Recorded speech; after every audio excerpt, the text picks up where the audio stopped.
Good morning students. देखिए, last class में हमने इटली के एकीकरण के बारे में जाना था।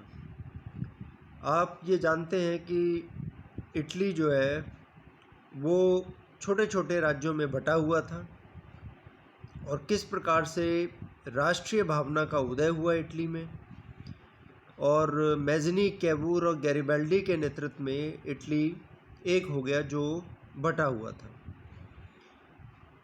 किस तरह से पीडमोंट सार्डिनिया राज्य के अधीन पार्मा, मोडेना, टस्कनी, लूका, रोम, नेपल्स, सिसिली जैसे राज्य जो है अधीन हो गए और इटली एक राष्ट्र बन गया। इसी प्रकार से जो हम अगला टॉपिक पढ़ने जा रहे हैं वो जर्मनी के एकीकरण को लेकर है। जैसे इटली डिवाइडेड था, वैसे ही 19वीं शताब्दी में जर्मनी भी एक डिवाइडेड जो है राज्य था। ठीक है, जर्मन जो राज्य था उसमें 300 राज्य छोटे छोटे राज्यों में बटा हुआ था। जर्मन राज्य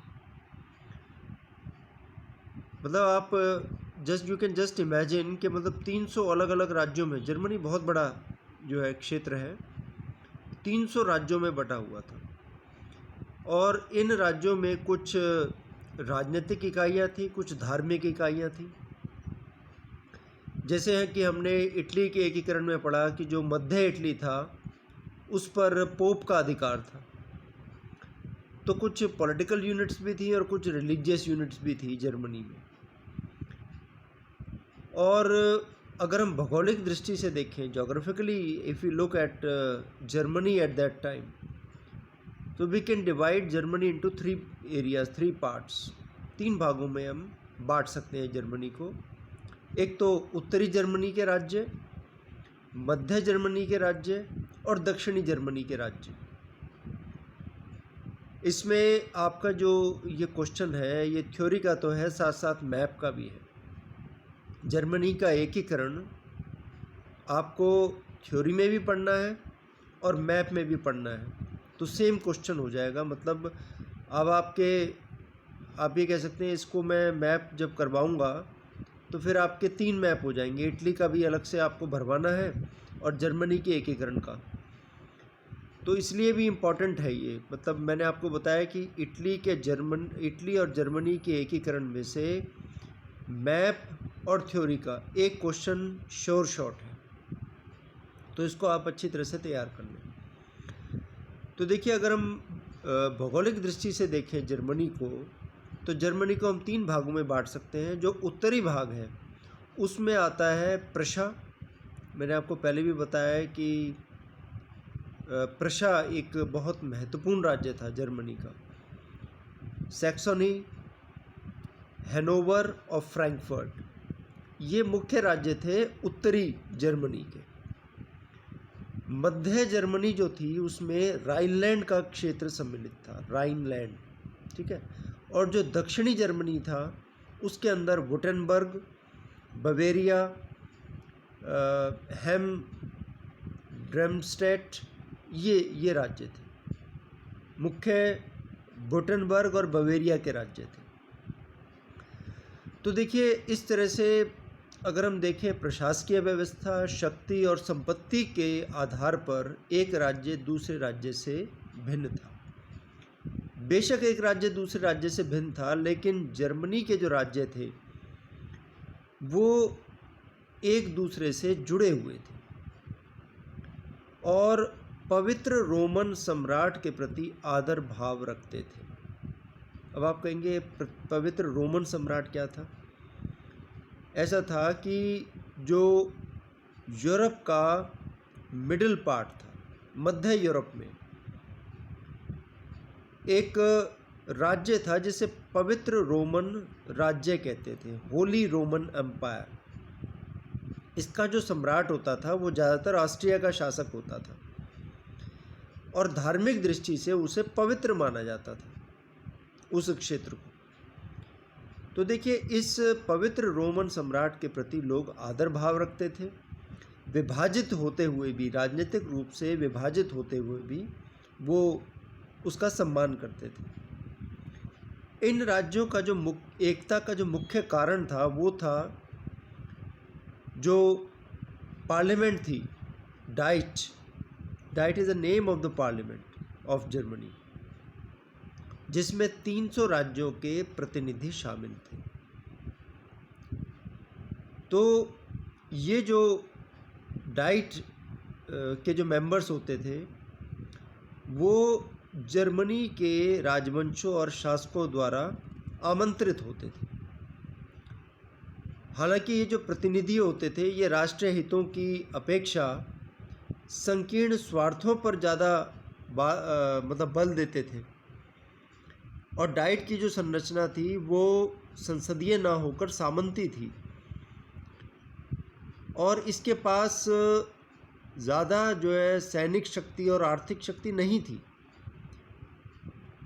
तो देखिए, जर्मनी में राष्ट्रीयता की भावना जागृत हुई, जर्मनी का भी एकीकरण हुआ, लेकिन इस एकीकरण के मार्ग में कौन कौन सी बाधाएं थी, what were the hurdles to German unification, वो हम पढ़ेंगे।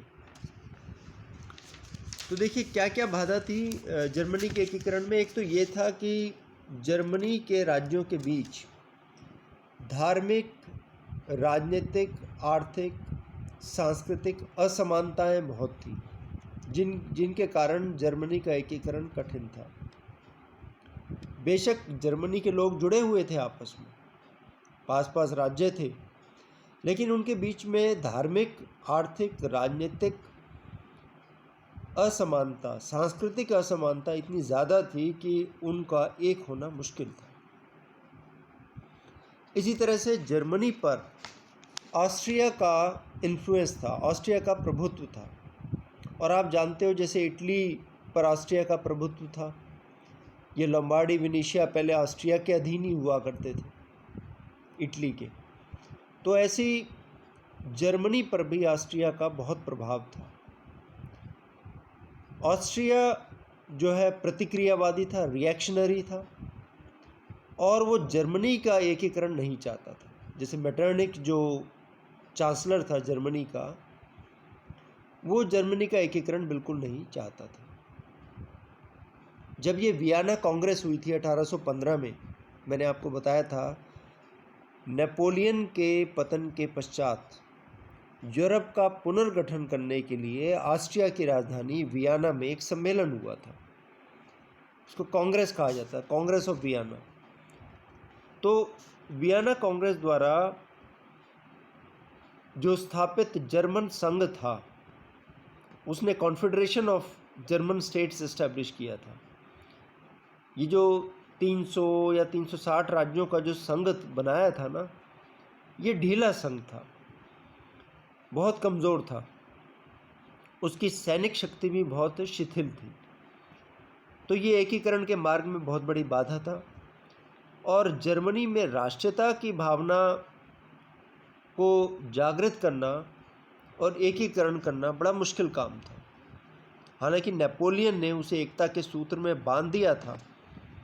जैसे इटली पर नेपोलियन ने आक्रमण किया था, उसे एक कर दिया था, लेकिन उसके बाद भी जर्मनी में राष्ट्रीयता की भावना इतनी जागृत नहीं हो पाई थी। अगली बात यह थी कि यूरोपीय शक्तियों की जर्मनी में बहुत ज़्यादा रुचि थी। एक तो फ्रांस दक्षिणी जर्मनी में रोमन कैथोलिकों में रुचि रखता था। जैसे आपने देखा फ्रांस इटली पर भी अपना अधिकार स्थापित करना चाहता था। आपने देखा किस तरह से नेपल्स और सिसिली के जो राज्य हैं वो फ्रांस के अधीन थे। हालांकि यहाँ तक कि पोप की जो सेना है, पोप की रक्षा के लिए भी फ्रांस ने सेना भेज रखी थी, और निस और सेवाय इटली के जो राज्य थे वो फ्रांस को संधि के तहत दे दिए गए थे। तो फ्रांस की इटली में भी रुचि थी, फ्रांस की जर्मनी में भी बहुत रुचि थी। तो आप ये देखिए कि फ्रांस भी रुचि रखता था, इंग्लैंड भी जर्मनी के हैनोवर पर अपना अधिकार करना चाहता था, और ऑस्ट्रिया का तो इन्फ्लुएंस था ही जर्मनी पर। तो देखिए, एक तरफ से फ्रांस, दूसरी तरफ से ऑस्ट्रिया, एक तरफ से इंग्लैंड, ठीक है। तो इस तरह से जर्मनी में बहुत सी यूरोपीय शक्तियाँ इंटरेस्टेड थी। और सबसे बड़ी जो बाधा थी जर्मनी के एकीकरण के मार्ग में, वो था ऑस्ट्रिया। आपकी जो किताब है इसमें ऑस्ट्रिया की जगह प्रशा दे रखा है, इसको ठीक कर लेना, प्रशा की जगह ऑस्ट्रिया कर देना। तो देखिए, ऑस्ट्रिया और जर्मनी की प्रतिस्पर्धा थी, कंपटीशन था। ये कंपटीशन 1740 से ही चल रहा था, सिलेशिया के युद्ध से ही शुरू हो गया था। और जर्मनी के संवैधानिक और राष्ट्रीय आंदोलन के समय में भी ऑस्ट्रिया में प्रशा के विरोध में भावनाएं जागृत हुई थी। बवेरिया के अधिकार को लेकर भी दोनों देशों के बीच में काफ़ी मतभेद बना रहा। और बिस्मार्क, जो कि जर्मनी का चांसलर था, जैसे ऑस्ट्रिया का चांसलर मेटरनिक था, तो बिस्मार्क के समय में भी जो ये प्रतिस्पर्धा थी ऑस्ट्रिया और जर्मनी की, ये बिल्कुल दृष्टिगोचर हो गई थी, स्पष्ट हो गई थी। तो ये मार्ग में बाधाएं थी जर्मन यूनिफिकेशन को लेकर, लेकिन फिर भी जर्मनी का यूनिफिकेशन हुआ। तो किस प्रकार से हुआ, क्या क्या कारण थे? सबसे पहला, फ्रांसीसी क्रांति। 1789 की जो फ्रांसीसी क्रांति हुई, उसने जर्मनी, क्या आपने देखा, इटली में भी राष्ट्रवादी भावनाएं जागृत की थी। स्वतंत्रता, समानता, बंधुत्व का नारा दिया था फ्रेंच रेवोल्यूशन। तो देखिए, जब 1789 की फ्रांसीसी क्रांति हुई, उस समय मध्य यूरोप पर पवित्र रोमन साम्राज्य का प्रभुत्व स्थापित था। मैंने आपको बताया कि पवित्र रोमन साम्राज्य क्या होता था। और ये जो पवित्र रोमन साम्राज्य था, ये प्रमुख राज्यों द्वारा चुना जाता था, और आमतौर पर ऑस्ट्रिया के सम्राट को इसका अध्यक्ष चुना जाता था। लेकिन फ्रांसीसी क्रांति के समय जो पवित्र रोमन साम्राज्य था, उसका महत्व नाम मात्र का रह गया था। और इस क्रांति ने लोगों में उदारवादी सिद्धांतों का प्रचार किया। समस्त जर्मनी स्वतंत्रता, समानता, बंधुत्व के नारों से गूंज उठा था। दूसरा कारण जो हम कह सकते हैं जर्मनी की एकीकरण का, वो था नेपोलियन के आक्रमण। मैंने आपको ये बताया कि नेपोलियन ऐसा शासक था फ्रांस का, जिसने संपूर्ण यूरोप पर आक्रमण करके उसको नतमस्तक कर दिया था। तो उसने क्या किया कि जर्मनी पर आक्रमण किया, मतलब जर्मन संघ पर उसने आक्रमण करके, और जर्मनी के जो छोटे छोटे राज्य थे उनका अंत करके 39 राज्यों का एक संघ बना दिया, जिसको राइन संघ बोलते थे। राइन, कॉन्फेडरेशन ऑफ राइन, अंग्रेजी में बोलते हैं इसको, कॉन्फेडरेशन ऑफ राइन।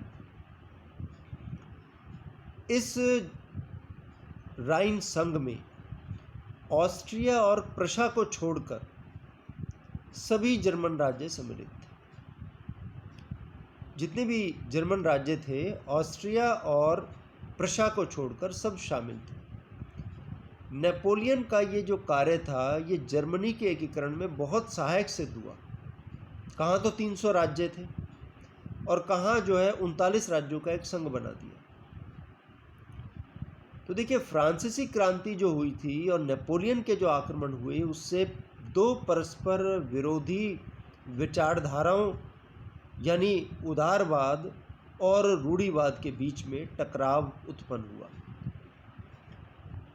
जब नेपोलियन के आक्रमण हुए तो राइन भूमि पर फ्रांसीसी अधिकार जो हुआ, उससे जर्मन लोग क्षुब्ध हो गए। जैसे इटली पर अधिकार नहीं कर लिया था नेपोलियन ने, ऐसे ही जब जर्मनी पर अधिकार हुआ तो जर्मन लोग क्षुब्ध हो गए।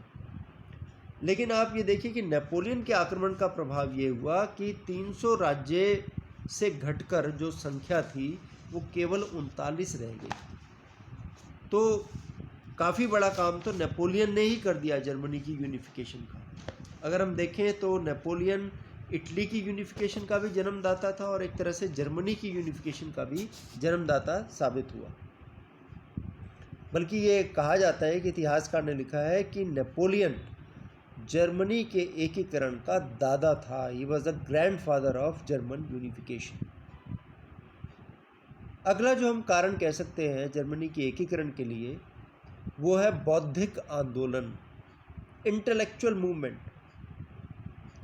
तो देखिए 18वीं शताब्दी के अंत और 19वीं शताब्दी के पूर्वार्ध में, यानी 1850 से पहले और 1800 से लेकर 1850 के बीच में जर्मनी में बौद्धिक आंदोलन जो चला वो बहुत ज़ोरों से चला, इंटेलेक्चुअल मूवमेंट। इसमें नई नई प्रकार की विचारधाराएं आई, बहुत से विचारक रहे, जैसे हर्डर, हीगल, आपने नाम सुना होगा, हमबोल्ट। इनके जो विचार थे वो बहुत ही उदारवादी थे, बहुत ही आप भी कह सकते हैं कि प्रोग्रेसिव थे, प्रगतिशील विचारों के लोग थे। राष्ट्र को बहुत महत्व दिया अपने लेखन में इन्होंने कि राष्ट्र ही सब कुछ है, राष्ट्र की एकता ही सब कुछ है। जो जर्मनी में एक जेना यूनिवर्सिटी थी, जेना यूनिवर्सिटी के जो स्टूडेंट्स थे उन्होंने भी इस बौद्धिक आंदोलन में भाग लिया। 1815 में इस विश्वविद्यालय के छात्रों ने बुर्शनशेफ्ट नामक एक संस्था स्थापित की जो कि मैटरनिक के प्रति जो उसके जो प्रतिक्रियावादी विचार थे उसका विरोध करती थी। बुर्शनशेफ्ट एक संस्था स्थापित की थी जेना यूनिवर्सिटी के छात्रों ने। इसी तरह से और जो विचारक थे जैसे माइकल सेलर, ठीक है, और मार्टिन लूथर भी जर्मनी का था, आप जानते हैं। और मार्टिन लूथर ने किस तरह से धर्म सुधार आंदोलन चलाया था वो भी आप जानते हैं। पोप विरोधी जो गतिविधियां उसने की थी उसके बारे में आपको पता है। मैंने आपको बताया था कि पाप मोचन पत्र जो है बिका करते थे, कितना प्रभाव था चर्च का मनुष्य के जीवन पर, और मार्टिन लूथर ने उसमें सुधार किया था। ठीक है, तो जो बौद्धिक विचारधारा है या बौद्धिक आंदोलन है उसके कारण जर्मनी का एकीकरण हुआ। इसके बाद हम बात करते हैं मैटरनिक और जर्मनी के बारे में। मैटरनिक का जर्मनी के प्रति क्या रवैया था, तो आप जानते हैं कि वियना कांग्रेस के सम्मेलन के दौरान मैटरनिक का उदय हुआ था और मैटरनिक जर्मनी के एकीकरण का घोर विरोधी था। वो तो पुरानी जो रूढ़िवादी विचारधारा थी उसका समर्थक था। और जो वियना कांग्रेस हुई थी, ऑस्ट्रिया की राजधानी वियना में जो सम्मेलन हुआ था उसमें जर्मनी को एक ढीला संघ बनाया गया था और उसको ऑस्ट्रिया के नियंत्रण में या ऑस्ट्रिया के प्रभाव में रखा गया था। तो इसी समय जर्मनी में विद्वानों, दार्शनिकों और जो प्रोफेसर थे उन्होंने उदार और क्रांतिकारी विचारों का प्रचार किया और इसी की प्रतिक्रिया के रूप में मैंने आपको बताया कि 1815 में जो जेना यूनिवर्सिटी के जो छात्र थे उन्होंने मैटरनिक की प्रतिक्रियावादी नीति का विरोध किया था। और मैटरनिक जो प्रतिक्रियावादी था उसने अपनी जो पॉलिसी थी वो अपनाई और बहुत से षड्यंत्रों को, उसके खिलाफ जो षड्यंत्र चल रहे थे उनको कुचला, क्रांतिकारियों को उसने यातनाएं दी और कक्षाओं में, जहाँ विश्वविद्यालय के जो छात्र होते थे, जब कक्षाएं लग रही होती थी तो कक्षा में अपने गुप्तचर नियुक्त किए। इसी तरह से चर्च में, गिरजाघरों में अपने गुप्तचर नियुक्त किए। धार्मिक संस्थाओं पर कड़ा नियंत्रण स्थापित किया, विश्वविद्यालयों पर कड़ा नियंत्रण स्थापित किया। तो मेटरनिक के प्रभाव से क्या हुआ कि प्रशा भी प्रतिक्रियावादी बन गया था, वो भी रिएक्शनरी बन गया था। जब आप किसी को ज़्यादा दबाते हैं तो फिर उसका भी रिएक्शन उसमें आता है। तो मेटरनिक ने जो है राष्ट्रवादी भावना को दबाने की कोशिश की सब जगह, लेकिन ये ऐसी भावना होती है कि हमेशा के लिए नहीं दब सकती। आप जानते हैं इटली में भी मेटरनिक ने प्रतिक्रियावादी नीति अपनाई थी और किस तरह से इटली का भी एकीकरण हुआ। तो देखिए, इससे जर्मनी को नुकसान तो हुआ ऑस्ट्रिया की प्रतिक्रियावादी नीति के कारण, लेकिन भविष्य में इसने एकीकरण का मार्ग तैयार कर दिया। एक बहुत बड़ी घटना जो अगली हम पढ़ने जा रहे हैं, जिसने जर्मनी के एकीकरण में निर्णायक भूमिका निभाई, वो थी ज़ोल्वरीन की स्थापना। अब आप कहेंगे ज़ोल्वरीन क्या है? एक इतिहासकार थे, उन्होंने एक बात कही थी बहुत महत्वपूर्ण। उन्होंने कहा था कि राजनीतिक एकीकरण से पहले जर्मनी का आर्थिक एकीकरण हुआ। Even before the political unification of Germany, Germany was economically united. ये क्या था? ज़ोल्वरीन, ये जर्मन शब्द है। इसका मतलब है जर्मन कस्टम्स यूनियन, चुंगी संघ। क्या था? देखिए, जर्मनी में ऐसी व्यवस्था थी कि एक राज्य से दूसरे राज्य में अगर कोई जा रहा है अपना माल लेकर बेचने के लिए, ट्रेड करने के लिए, व्यापार करने के लिए, तो उसको जगह जगह पर चुंगी शुल्क देना पड़ता था, ऑक्ट्रॉय ड्यूटी। एक राज्य से दूसरे राज्य अगर क्रॉस कर रहा है वो, तो उसको टैक्स देना पड़ता था बहुत ज़्यादा। तो क्या हुआ, इससे बहुत नुकसान होता था लोगों का। तो 1818 की बात है, जब एक व्यक्ति था जिसका नाम था मासेन। मासेन के प्रयासों से एक कानून पास किया गया जिसके अनुसार चुंगी ग्रहों को समाप्त कर दिया गया और समस्त प्रशा में मुक्त व्यापार का सिद्धांत लागू कर दिया गया। अभी हम प्रशा की बात कर रहे हैं, केवल प्रशा में ऐसा हुआ, 1818 की बात है। लेकिन 1 जनवरी 1834 को जब ज़ोल्वरीन की स्थापना हुई, यानी जर्मन चुंगी संघ की स्थापना की गई, इस संघ में 18 जर्मन राज्य शामिल हो गए। मैंने आपको बताया कि 39 रह गए थे, अब 18 राज्य, जर्मनी के राज्य इस चुंगी संघ में शामिल हो गए और इन्होंने बिना चुंगी के एक दूसरे के साथ व्यापार करने का निश्चय कर लिया। तो देखिए, इसके परिणाम स्वरूप क्या हुआ कि आर्थिक स्तर पर जर्मनी पर प्रशा का नेतृत्व स्थापित हो गया। यानी क्योंकि ये जो हुआ था ना, ये कितने सारे जर्मन राज्य थे, 39, उनमें से प्रशा के नेतृत्व में हुआ था ये जर्मन राज्य जो चुंगी संघ बना था। तो अब जो है ना, प्रशा का प्रभुत्व स्थापित हो गया। जैसे मैंने आपको बताया, इटालियन यूनिफिकेशन में पीडमोंट जो है नेतृत्व कर रहा था, ऐसे ही अब जर्मन यूनिफिकेशन में प्रशा का प्रभुत्व स्थापित हो गया, उसका महत्व बढ़ गया और धीरे धीरे जर्मनी के राज्यों में एकता स्थापित होने लगी। बाकी फिर हम नेक्स्ट क्लास में पढ़ेंगे। Thank you.